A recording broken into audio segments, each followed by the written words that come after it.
The United States is one of just 2 countries that allow pharmaceutical firms to freely advertise their products directly to consumers. The other is New Zealand.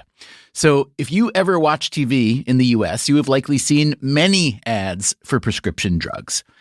But advertising doesn't guarantee success.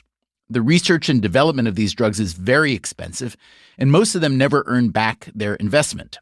The pharmaceutical industry, therefore, relies on the occasional blockbuster drug, a blockbuster defined as doing more than $1 billion a year in sales. If I asked you to name a blockbuster drug from the past, you might say Lipitor, a statin originally from Parke Davis, or Humira, an anti-inflammatory now sold by AbbVie. And can you name a current blockbuster? The first drug that comes to mind might be this one. If you watch even a tiny bit of TV, you've probably seen an ad for Ozempic. Their jingle is sung to the tune of the 1974 pop hit Magic by a band called Pilot, which had exactly 1 U.S. hit. Ozempic, which is sold by the Danish multinational Novo Nordisk, is not a one-hit wonder. It is one of a group of drugs known as GLP-1s, and many Americans would agree that they are magic. GLP stands for glucagon-like peptide, which is a hormone produced in the human gut, and these drugs mimic the activity of that hormone. Ozempic was developed to treat type 2 diabetes, which used to be called adult-onset diabetes to distinguish it from the more serious type 1 diabetes, which most often occurs in young people. But those lines have blurred, as many more people around the world, including a lot of young people, are now getting type 2 diabetes. Diabetes is a condition whereby the pancreas can't produce enough insulin to modulate your level of glucose or blood sugar. Over the long term, high blood sugar can lead to all kinds of problems. So any drug that could help the body produce more insulin would be a blockbuster. Enter Ozempic. But wait, there's more. Ozempic and other GLP-1s don't just lower blood sugar. They also help patients lose weight, primarily by slowing digestion and decreasing appetite. This secondary discovery, weight loss, was a big deal, especially in the US, where more than 40% of the adult population is obese. Even though researchers don't know much about the long-term effects of GLPs, whether they remain effective over time, whether they have serious side effects, the take-up has been enthusiastic. Ozempic and Wegovy, another GLP drug made by Novo Nordisk and which is authorized to treat obesity, will do a combined $65 billion in global sales this year. Novo Nordisk is now worth more than the GDP of Denmark. And Novo Nordisk isn't the only company making blockbuster GLPs. Another big one is Mounjaro, which was brought to market in 2022 by the American pharmaceutical firm Eli Lilly. Mounjaro works by mimicking 2 digestive proteins, GLP-1 and GIP. Most of these new drugs are, for now, injectables, although that will change and some are already in pill form. And these drugs aren't cheap, at least not yet. In the U.S., they can cost more than $1,000 a month, and as we will hear today, insurance coverage varies widely. Still, more than 15 million Americans are already using these drugs. So, is the magic real, or maybe too good to be true? I think your skepticism is well placed, and that's why we do trials, to find out. Today on Freakonomics Radio, we continue our December of one-on-one conversations with Ezekiel Emanuel, who is pretty excited about these GLP-1 drugs. This is why people do science, because you discover something and then lots of unexpected effects happen. Emanuel is an oncologist, a medical ethicist, a professor, and a healthcare policymaker. He helped design the Affordable Care Act, better known as Obamacare. He also worked on healthcare policy in the Trump White House. In today's conversation, we talk about why many insurers don't want to cover the GLP drugs. We've created a system that perfectly disincentivizes long-term investments. We talk about progress in cancer treatment, mysteries in the gut microbiome, and flaws in the U.S. healthcare system. Don't get me started. We got to have a whole nother conversation about that issue. And we talk about what healthcare policy looks like in a second Trump term. Even Republicans want everyone to have health insurance. We're not repealing the Affordable Care Act. All that and quite a bit more with Ezekiel Emanuel, starting now.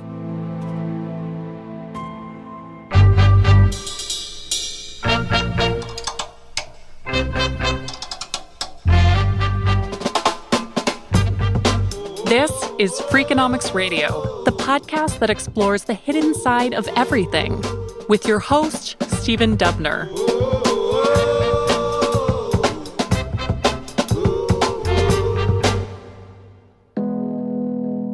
If the last name Emanuel sounds familiar, it may be because Ezekiel Emanuel has a couple of brothers who, over the years, have also appeared on this show. There's Rahm Emanuel, former Obama chief of staff and Chicago mayor, who was serving as U.S. ambassador to Japan when we spoke with him in 2023. Rahm is known to be smart, tough, and reliably combative. You know what? Don't ask me that, Stephen. I don't really like that question, okay? That episode was called The Suddenly Diplomatic Rahm Emanuel. Then there's Ariel Emanuel, who runs the entertainment and sports firms Endeavor and TKO. His business is high profile, but for himself, he tends to keep a lower profile. This may date back to his childhood as the youngest brother in a very competitive household. Ari thought of himself as the dumb one. You know, the grades would come up, our report cards on the fridge. I was competing with Zeke. There was no chance. Dean's List, he was the debater. Shut up. That episode was called Ari Emanuel is Never Indifferent. Ezekiel Emanuel is the oldest brother, the one who took the trouble to write a family memoir called The Brothers Emanuel. He leans more toward collaborative than combative. He has also been on Freakonomics Radio before, most recently in an episode called Who Gets the Ventilator, which we published early in the COVID pandemic when ventilators were thought to be an effective frontline treatment.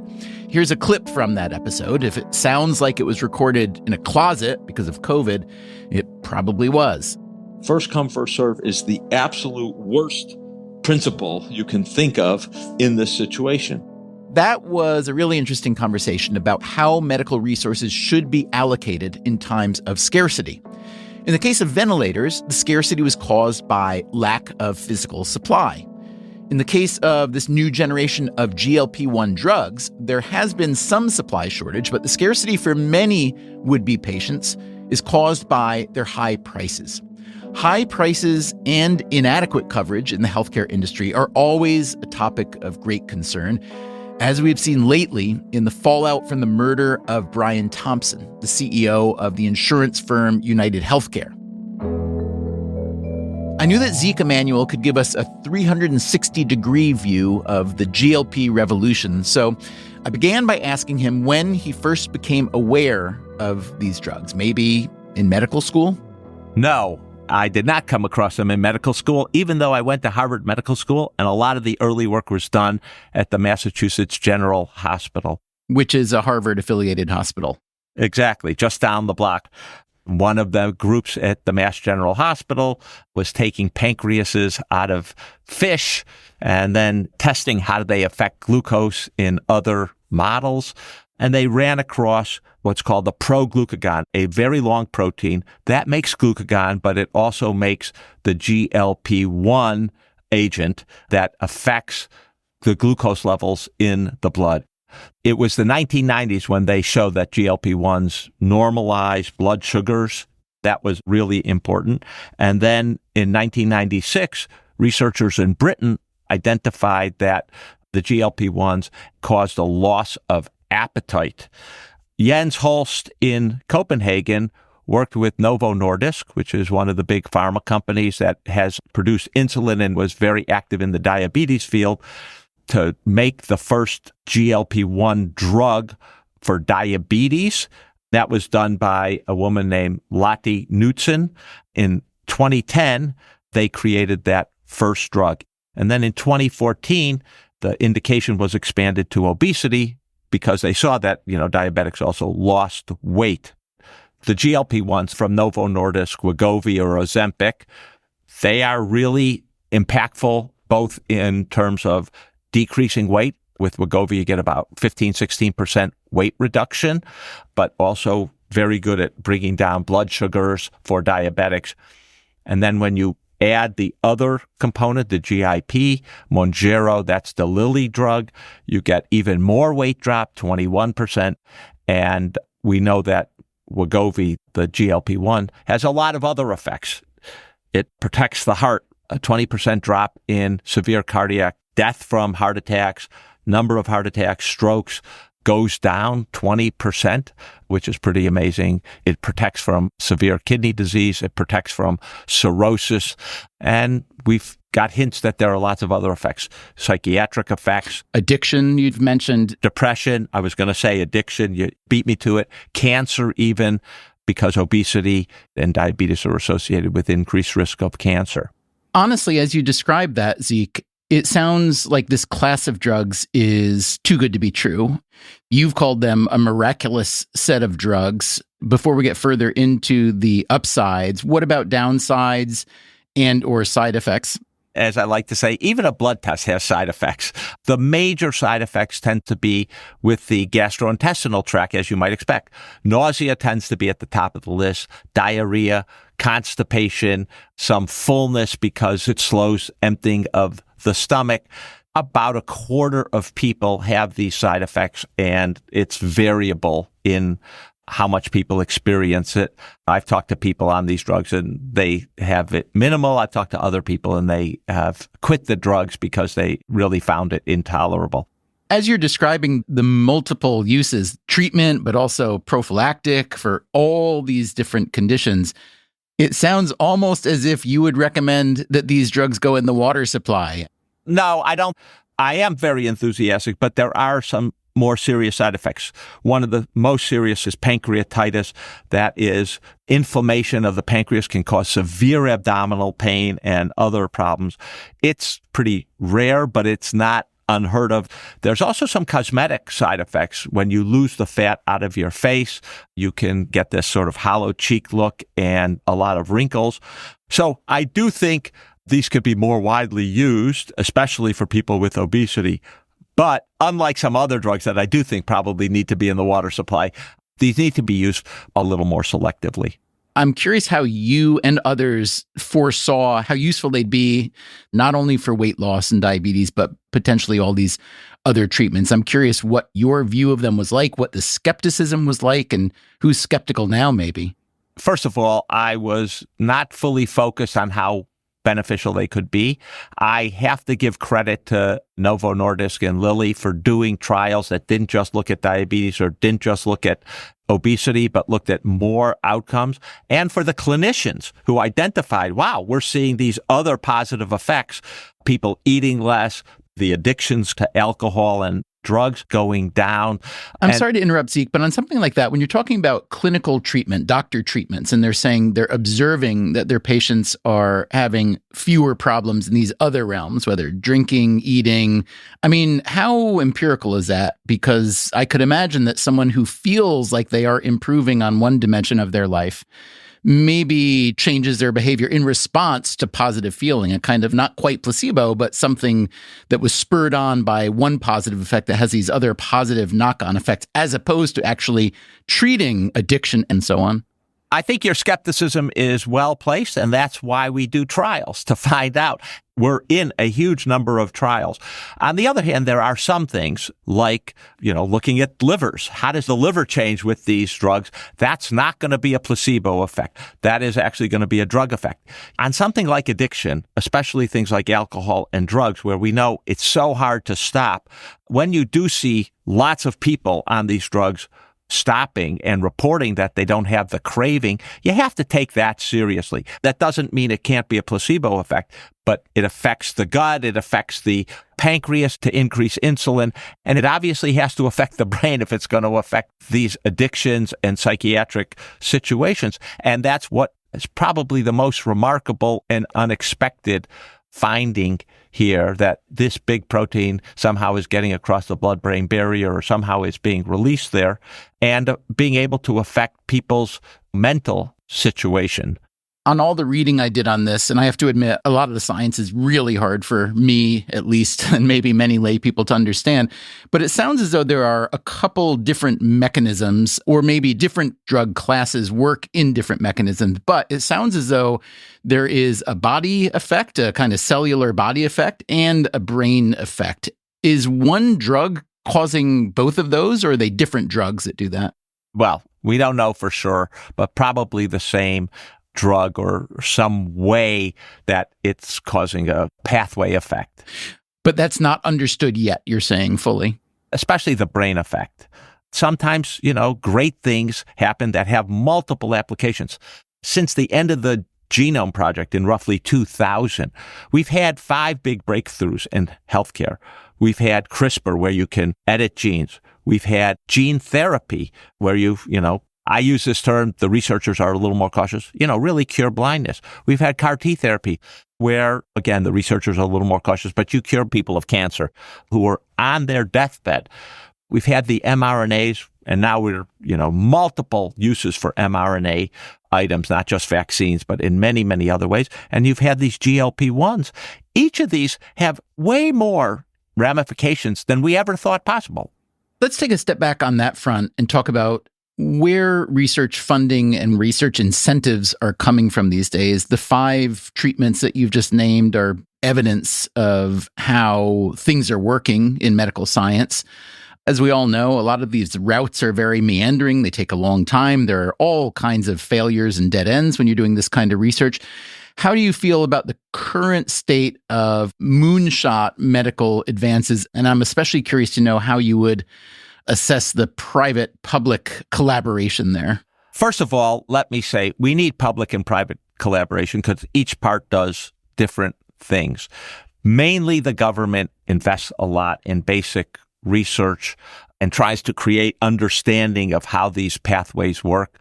And let's be honest, deciding what you're going to fund is based upon judgment of the community. And the community, like any community, has prejudices.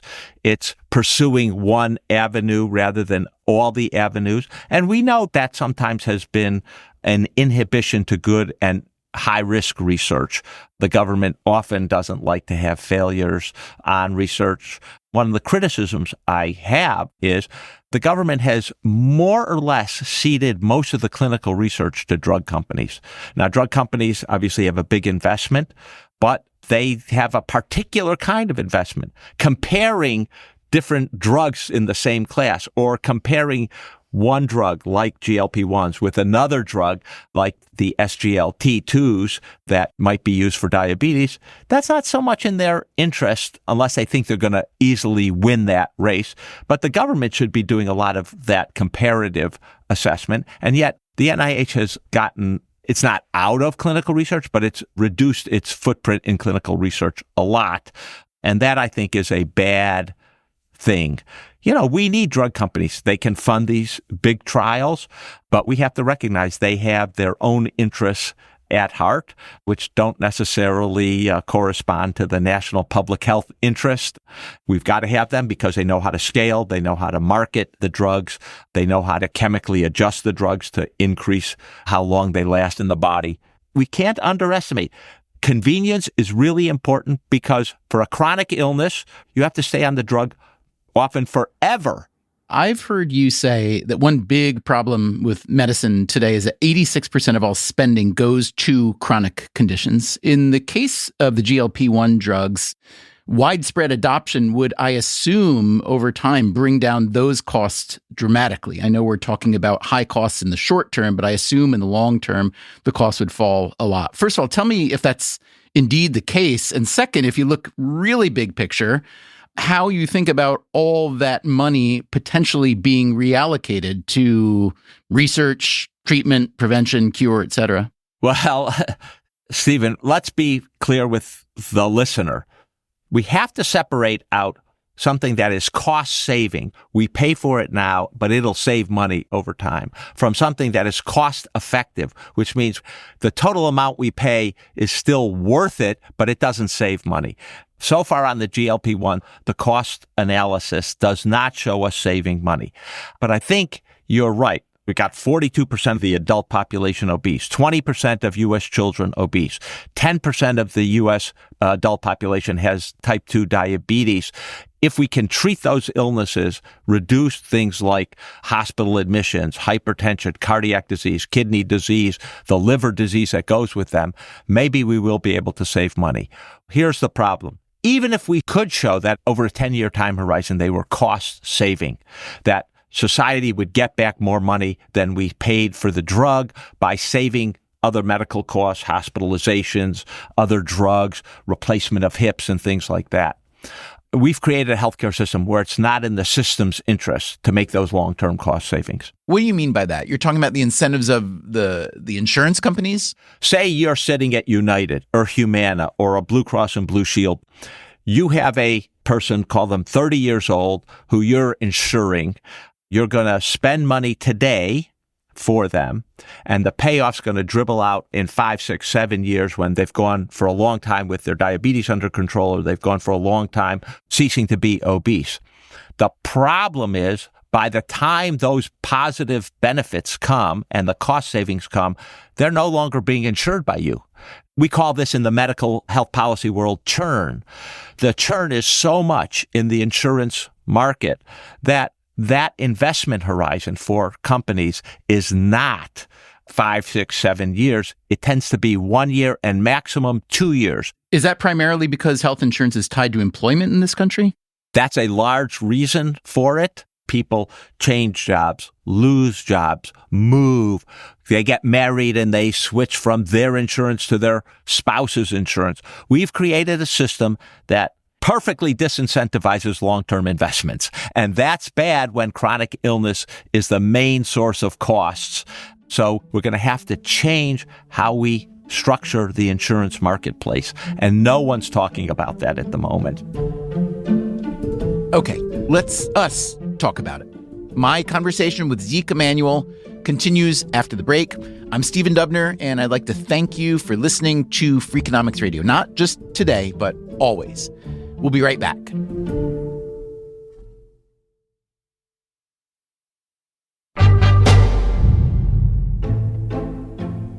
We've been talking with the oncologist and healthcare policymaker Ezekiel Emanuel about the large and sudden uptake of GLP-1 drugs, which were designed to treat diabetes, but have also been found to have other effects. They help people lose weight, drink less, even have more sex drive. This GLP revolution will no doubt produce a variety of downstream effects, not just physiological and psychological, but political and economic effects. There will be behavior change and social change. What will all these changes look like? I have no idea, and no one else does either. If they say they do, you should start walking in the other direction. Predicting the future is hard. Uncertainty is real. And as we often preach on this show, unintended consequences can be powerful. So let's plan on following those long-term effects as they unspool. But for now, let's get back to the near-term effects of these drugs. One big problem with GLP-1s is that they are expensive. So a big question is, who pays for them? What is the responsibility of health insurers, whether we're talking private firms or government plans? How much should any government directly subsidize these drugs? And how much are these drugs worth to society? These are some of the questions that Ezekiel Emanuel and several colleagues tried to answer in a recent article published in The Lancet, a prominent English medical journal. They offer, as their subtitle says, a review and ethical analysis of discordant approaches. I asked Emanuel why he took on this project. The prior article we published in the New England Journal was about how to ethically allocate the resources, the GLP-1 drugs. And we established a framework that puts younger obese patients at the top, along with diabetic patients who aren't responding to other treatments. And so we had the natural question, what are other countries doing? we always look to other countries who think they've got to have a better system. And then one of the things you learn is, well, the Germans, they got the same allocation as we do in Medicare. They don't cover any of these weight loss drugs. Then you stumble upon other countries like Australia and Denmark, and they say, oh, these drugs aren't cost effective. But in fact, they use long outdated cost effectiveness before all the benefits for heart disease and liver disease. Long outdated, you mean just like 2022, 2 years ago. Exactly. But, in a rapidly changing field, you have to be nimble and you have to use the absolute latest data. And then we see a whole series of countries where they're worried about the total cost and they're just saying we're not covering it, which is the wrong policy. Drug prices might be high, but there are some people who need the drugs more than other people where the benefits are going to be greater. You should cover it for those people. And let's remember, these aren't the only expensive drugs in the marketplace. I'm an oncologist. Every oncology drug is super expensive. None are cheap unless they're generic. We cover those, and their benefits are probably way less than Ozempic or Wegovy or Mounjaro. Because with cancer drugs, you're sometimes talking about a life extension of just weeks or months versus potentially many years with these GLP-1s? The life extension for a severely obese patient could be 5 to 10 years, and that's real.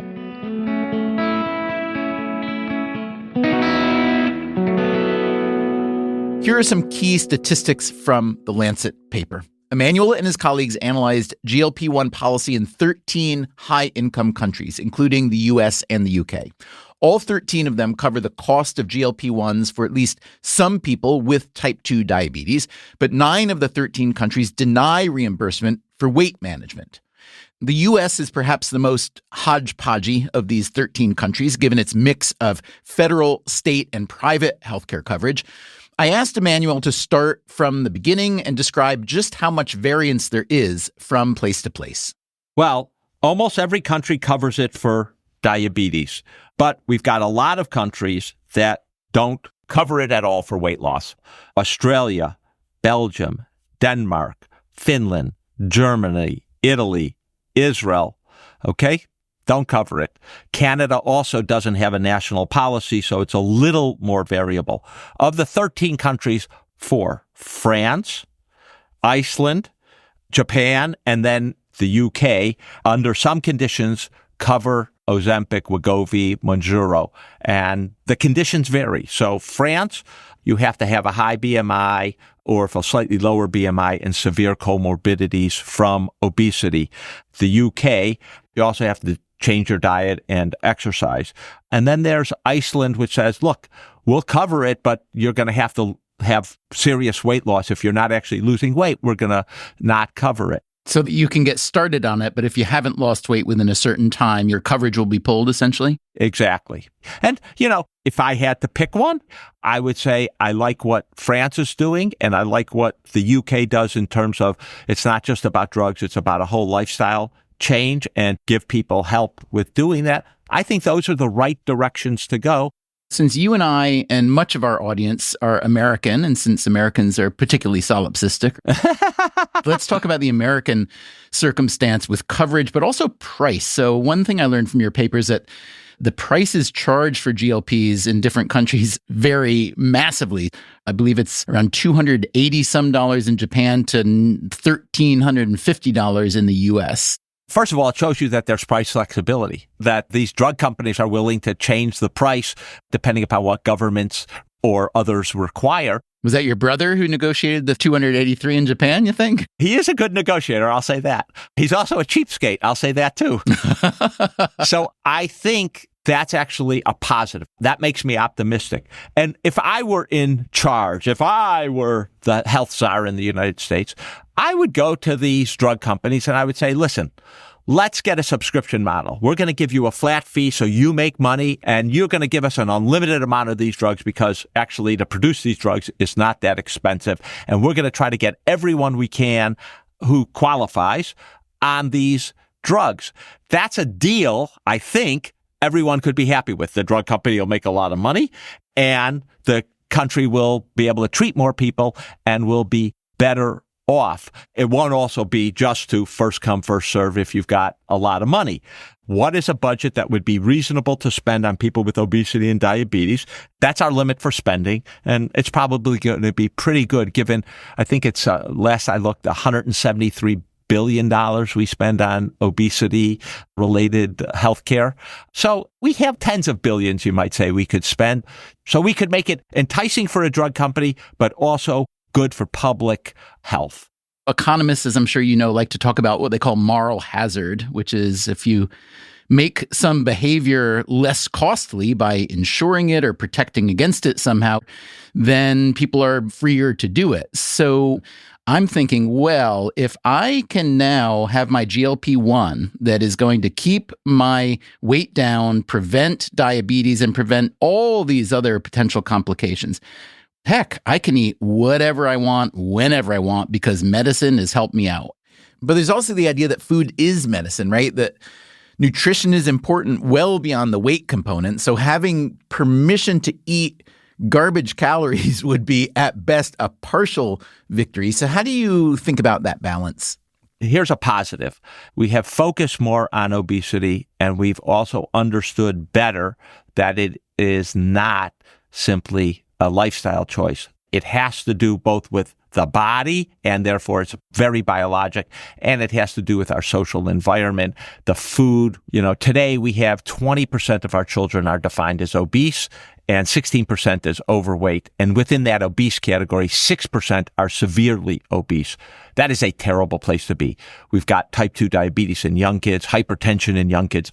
We have to reverse that. And that isn't going to be a Mounjaro or Wegovy or Ozempic solution. That has to be a solution of changing their diets and getting them more exercise.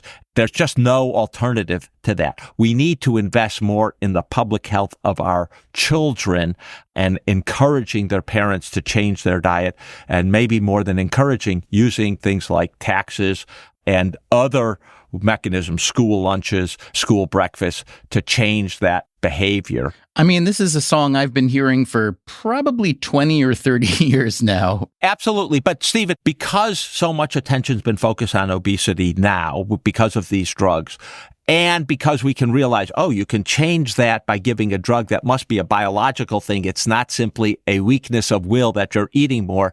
I'm hoping that changes our culture around obesity. And look, when I started thinking, well, we've got a limited amount of these GLP drugs. Who should get the GLP drugs? When I started doing that research, my thinking was, it's got to be the diabetic patients. They're going to benefit the most. And then I get into this and I begin thinking, all right, what are we trying to do? We're trying to save the most lives. And then I said, well, who loses the most years of life? It turns out it's the people with obesity.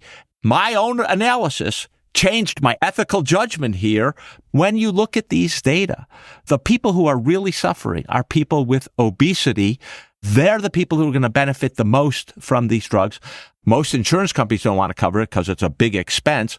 Medicaid is all over the place. Some states are covering it. Most states are not. The consequence is, who's getting GLP-1s? Rich people. That is the totally unethical, unjust way of allocating these very important path-breaking drugs. We have to change our system so that we actually do the ethical thing, and that so far is not where we're headed.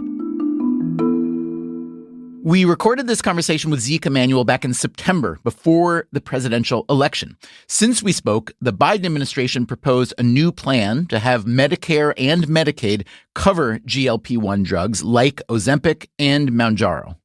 As of now, Medicaid coverage varies from state to state, as we just heard, and Medicare doesn't reimburse for these drugs at all because of a law prohibiting the coverage of weight loss products.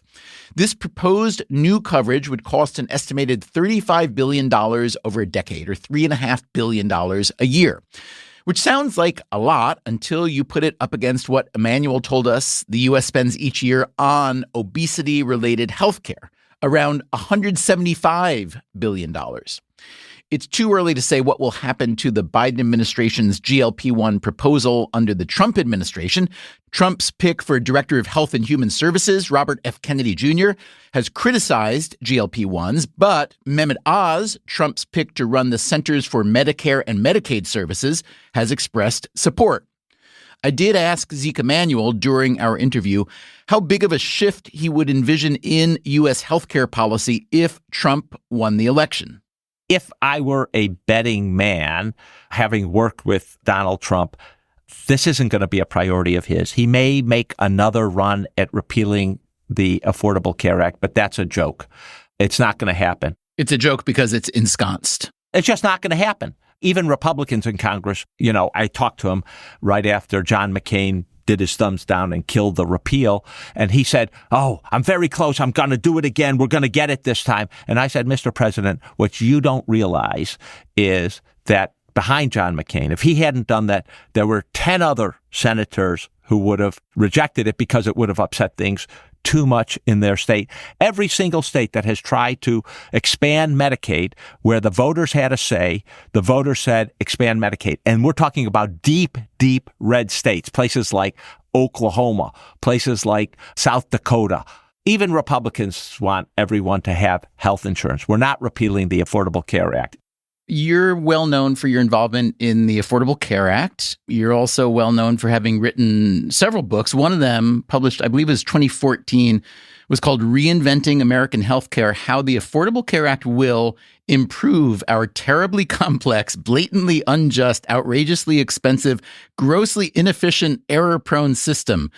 That's a lot of promise for one subtitle. How well do you think that promise has been met? So far, I think it's been met reasonably well. Here's how I would put it. It's dramatically increased coverage. Tens of millions of people have gotten health insurance and gotten the benefits of health insurance, including less mortality, less stress, less anxiety. Secondly, it's actually led to a plateau in healthcare spending as a percentage of GDP. We were at 17.5% of GDP spent on healthcare when we started with the Affordable Care Act. And guess what? We're at the exact same place. That's trillions of dollars of savings. To be fair, that's a larger share of GDP than any other country in the world, by a long shot. Don't get me started. We got to have a whole nother conversation about that issue. I could go on and on about it. But yes, we spend, I think Switzerland's the next highest country in terms of spend at about $8,000 per person. We're close to $13,000 or maybe even over $13,000 per person. So yes, we're burning lots of money that we shouldn't be burning. In any case, those are two big accomplishments of the Affordable Care Act. It's also, by getting more people insured, led to some cost savings. On the quality side, I would say much more uneven, not consistently beneficial. And for me, it's been a disappointment. We still have high levels of hypertension, high levels of diabetes, worsening mental health crises. On the issue of equity, lots of people are concerned about minorities and others not getting as much. The fact is, we have narrowed the uninsured rate between minorities and whites. So we've done okay there, I would say. We haven't evened everything out, but I think we've done okay. I'd say the one big place where it's gone awry is the dissatisfaction with the healthcare system is higher.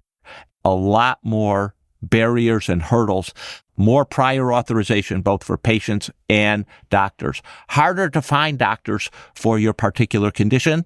And also, even though we have the same GDP spending, the out-of-pocket spending's gone up. Employers are shifting more costs to individuals through higher deductibles and things like that. That leads to frustration and stress. So I do think the Affordable Care Act has achieved a lot, but the underlying defects of the system prevent us from achieving all the goals we need to achieve with healthcare. And how can those goals be achieved? This is a problem in our country. We have to move with the times. We have to be more innovative. That's coming up after the break. I'm Stephen Dubner, speaking with Ezekiel Emanuel on Freakonomics Radio. We will be right back.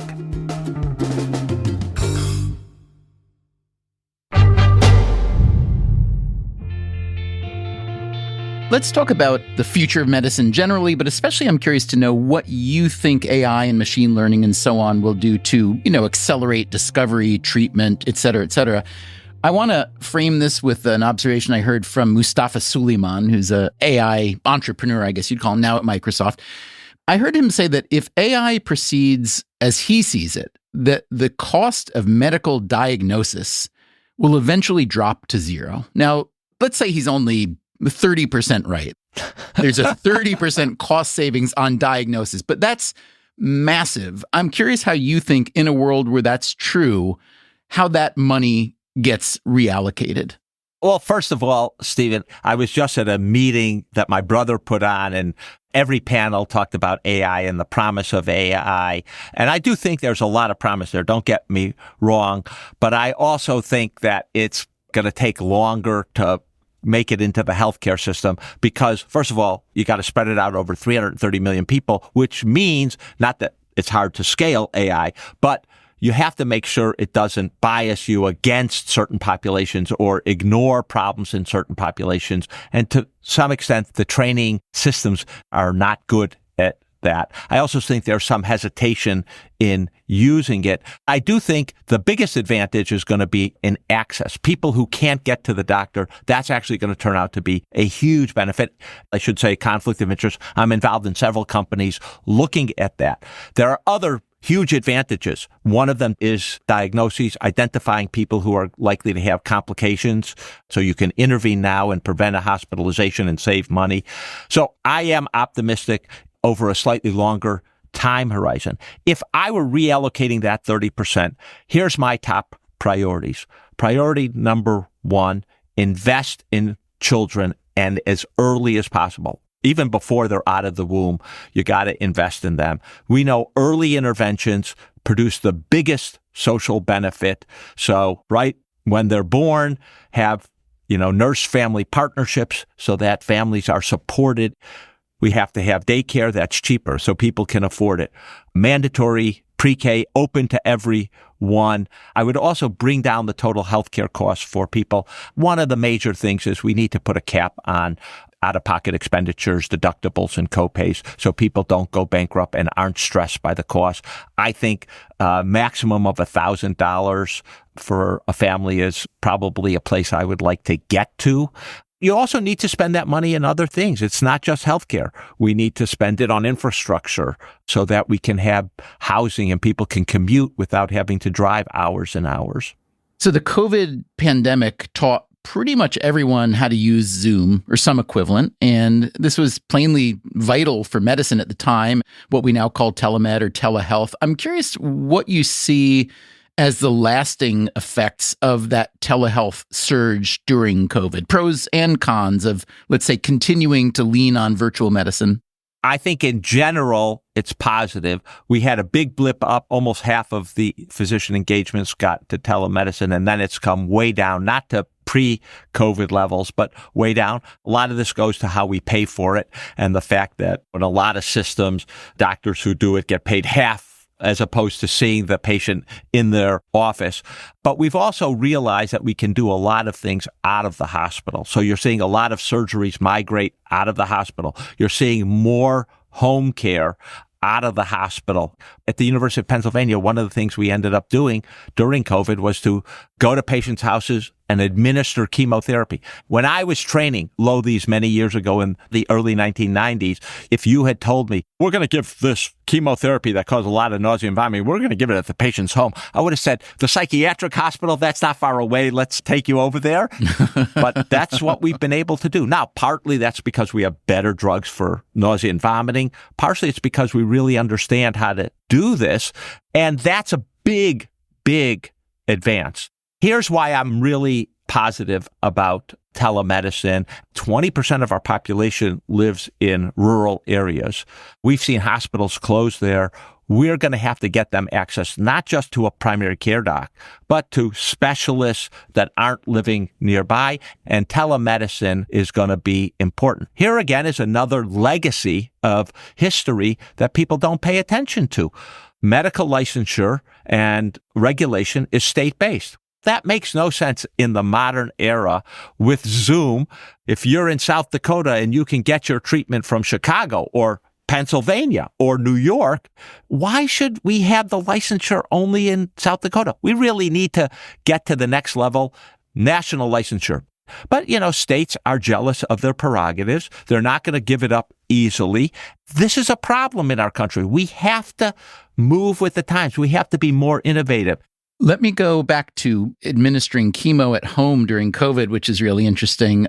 Let me hear you speak a little bit about how cancer care and especially chemo have changed over the past couple decades. But I want to frame that within a bigger question, or maybe it's just an observation, which is the following. There was an economics paper years ago. I don't know if you ever read it, and I'm curious to know what you think of the idea, which is that the so-called war on cancer, which was begun, over 50 years ago now. That's right. Some people claim it's been nowhere near as successful as one might hope. The paper argued that that argument is masking a big different trend, which is cardiovascular care has become so much better that many, many, many people are not dying of the cardiovascular diseases that would have killed them in an earlier generation and are living long enough to get cancer.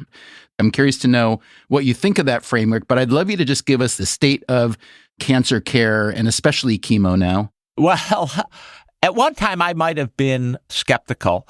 Yes, we began this under Richard Nixon in the early 1970s, and it's now more than 50 years. All of the progress we've made over the last decade or two really go back to the research that was started of the war on cancer and accelerated by the Human Genome Project and figuring out where the defects are in the DNA that lead to a cancer, being able now to target those specific defects. All of that took a long time. We've done a marvelous job at cutting cancer death rate. That means that for everyone who gets cancer, fewer people die. But I do think we've had a huge improvement in cardiac disease. Multiple factors, a lot of lifestyle factors, humongous drop in smoking, changes in diet. So we are more aware of cholesterol, people on statins, incredible breakthrough drug, not to mention all the other interventions, stents and things like that. So we have had huge progress in cardiovascular disease. Now, having said all of that, we're seeing a big increase in younger people getting cancers, which we thought they never should get, like colon cancer. I had a very dear friend die in her early 40s from a humongous colon cancer. When I was training in the 1990s, we never would have seen that. Never. What do you think's going on? No one knows for sure. Here are some possibilities. We've changed the human microbiome in the gut, the bacteria, by eating the wrong things. Ultra-processed foods, that causes obesity. It also causes a decrease in the variety of bacteria we have and a decrease in the good bacteria. That microenvironment that affects cells created by the bacteria in our gut is probably critically important. If you don't eat fermented foods like yogurt, kimchi, if you don't eat a lot of fiber that comes with fruits and vegetables, you're dramatically changing that microbiome. That's a hypothesis. Let's be clear with your audience. It's a hypothesis. So, Zeke, I understand you had a birthday recently. Yes, 67 years old. Is that true? Oh, boy. You're spies. You worked for the CIA recently? Can you confirm, though? You're 67 years old. I can confirm I'm 67 years old. I know that every year you set for yourself something new, radically new to do. You've become a chocolate maker. You've become a serious cyclist. Tell me one thing that's on your list for the future. I'll tell you a trivial thing.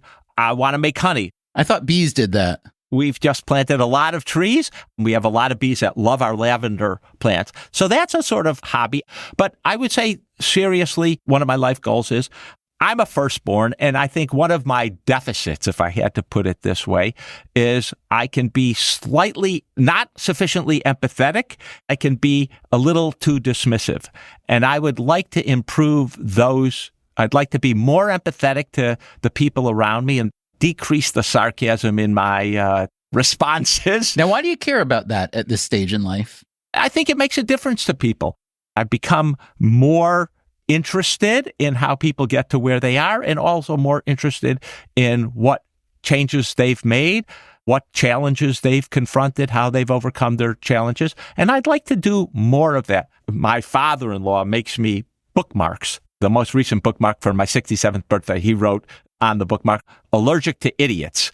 I am allergic to idiots, but I had in the past confused that with not taking an interest in people. And that was probably a result of being firstborn, having my brothers constantly attack me, whatever. Can I say all of you brothers complain about each other in exactly the same way, as if birth order was irrelevant? But I would say being curious about the lives of other people. It's led me to read a lot of biographies and understand the challenges people have overcome. I've read a recent biography of Hubert Humphrey and the kinds of challenges he confronted, but the fact that everyone liked him, that's an interesting and very important quality, that you could be open to people, you could be empathetic of people, even people who you disagreed with so much that they actually liked you. We don't have enough of that in our society. And so one of the things you ask me, I'm Jewish and the New Year is coming up, that I'm committing myself to is more empathy and less sarcasm in my voice, but also making honey, making life sweet. The late in life empathist. I love it. Now, I'm sure you get asked about this all the time, and I'm sorry if it's a pain in the neck, but you did publish a piece in The Atlantic back in 2014, which got a lot of attention. Headline was, "Why I Hope to Die at 75. First of all, just rehearse the argument. What was the point you were trying to make? I believe it was a bit misunderstood. Yeah, it's not like I'm going to die at 75. It's that I would not take life-prolonging treatments at 75, like cancer chemotherapies or renal dialysis if my kidneys fail. But you also said no more flu shots, for instance. Right. There are two things that have gotten under people's skin. One is vaccinations, and the other is antibiotics that would readily cure a condition. Now, on the vaccines, I think COVID has somewhat changed my attitude on that because, you can get a shot and it would make a very big difference. Why did you need the COVID vaccine to persuade you of that? Wouldn't what you just said describe just about all the vaccines that are commonly used? Well, measles is not my big problem, and diphtheria is not my big problem. Thank you very much, Stephen. If I somehow broke my hip, I would get that repaired. I'm not forswearing all medical care. It was really about life-saving. People, the golden years, all the advertisements out there for Medicare Advantage health plans make the golden years look like I'm hiking in Montana and beautiful vistas and all that. That's not what they're like. What happens for most people is they end up watching a lot more TV. They tend to be homebound. They get a lot of disabilities over time. They're not filled with the joys that everyone imagines if they're going to get 10 more years. The other thing is they're also filled with a lot of cognitive decline. Yes, it is true. The rate of Alzheimer's disease has actually gone down, but the total number of people with Alzheimer's has gone up. I think the number is, and I haven't checked this recently, by 80 years old, about 30% of people have some cognitive decline. That's a huge number. So you want to get out while the getting's good. I see no reason in prolonging that if I'm not being creative, I'm not interacting. I don't watch TV, so I wouldn't want to be spending my time watching TV, even good movies. That seems like a very passive life. I'm not a passive person, and I don't think anyone wants or should want to be a passive person. But for all your optimism about intellect and technology generally, whether it's AI, machine learning, or just the way the brain can come up with things, who's to say that all the downsides that you see of aging won't be mitigated to some degree by various technologies, and that maybe, you could at 100 be doing things now. Maybe you'd be doing them quasi-virtually, but do you entertain those kind of thoughts? I entertain those thoughts, but I haven't seen that actually be a reality. I think people are delusional when they imagine I'll be like I am now when I'm 90. Probably not. Maybe AI, regenerative medicine, maybe those things will happen. Then I'll reassess. But they're not happening now. We're seeing greater disabilities and people having a lot of cognitive decline. I am not wild about that kind of life. You have to ask yourself, what is the purpose of my life? Why am I living? And how does that relate to age? Most people will say, if you just ask them, I want quality over quantity. But then when they actually behave, they are taking quantity, even when the quality of their life is not what they actually want. Of course, I think my view is the right view. I've spent a lot of time thinking about this. But I will tell you, Stephen, it's a decade of people writing to me. about a third of people say, Dr. Emanuel, you're 100% right. A third of people say, well, you've made me rethink. They don't necessarily endorse my view. If I've just made you rethink how you're going to live your life and examine what you're living for, that's a really good thing. And, a third of people think I'm off my rocker, and maybe I am. It's quite a legacy, though, that you've made so many people rethink something as fundamental as the end of their life. I don't want to pat myself on the back, but I don't mind being what Socrates called the gadfly.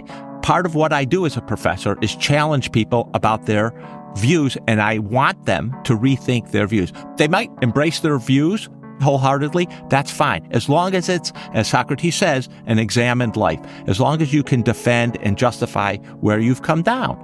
That's the place people need to be. And I hope everyone gets there. I hope they think through, what am I living for? What good am I doing in this world? Whose lives am I making better? In the end, that's why we're here. My thanks to Ezekiel Emanuel for a conversation that I found informative, challenging, occasionally inspiring. I'm curious to know how you felt. Let me know. Our email is radio@freakonomics.com. Coming up next time on the show, another one-on-one conversation, this one with Adam Moss, who is widely considered the best magazine editor of his generation. He also happens to be my former editor and boss. I learned a lot from Adam, especially how to be direct. I just thought this was bullshit. And I thought it was bullshit over a long period of time. That's next time on the show. Until then, take care of yourself. And if you can, someone else too. Freakonomics Radio is produced by Stitcher and Renbud Radio. You can find our entire archive on any podcast app, also at Freakonomics.com, where we publish transcripts and show notes. This episode was produced by Zach Lipinski. The Freakonomics Radio Network staff also includes Alina Kuhlman, Augusta Chapman, Dalvin Abuaji, Eleanor Osborne, Ellen Frankman, Elsa Hernandez, Gabriel Roth, Greg Rippin, Jasmine Klinger, Jason Gambrell, Jeremy Johnston, John Schnars, Lyric Bowditch, Morgan Levy, Neil Carruth, Rebecca Lee Douglas, Sarah Lilly, and Teo Jacobs. Our theme song is Mr. Fortune by the Hitchhikers, and our composer is Luis Guerra. As always, thank you for listening.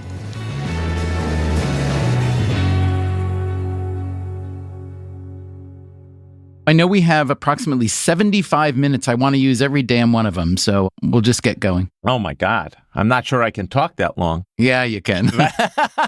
You caught me. All right. The Freakonomics Radio Network, the hidden side of everything. Stitcher.